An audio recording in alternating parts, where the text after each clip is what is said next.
আব্দুল মতিন 52 মার্চে গ্রেফতার হন এবং দীর্ঘ 1 বছর পর 1953 সালের মার্চে মুক্তি লাভ করেন।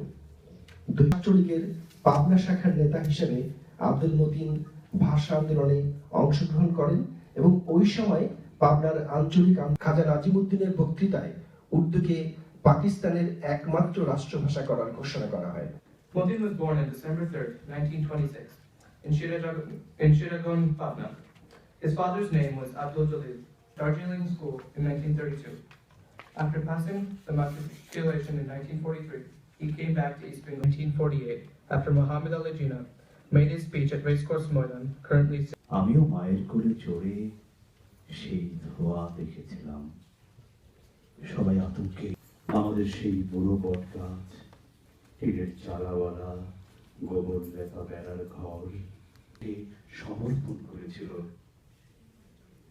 আর এবার বাংলায় আমি আমার সমস্ত বাঙালপনাকে ছেড়ে ফেলে সেই বাংলা ভাষার জন্য একটুখানি বাঙালি হয়ে ওঠার জন্য একটা ভয়ঙ্কর যন্ত্রণা টন টন করে উঠে, টন টন করে উঠে, টন টন করে উঠে।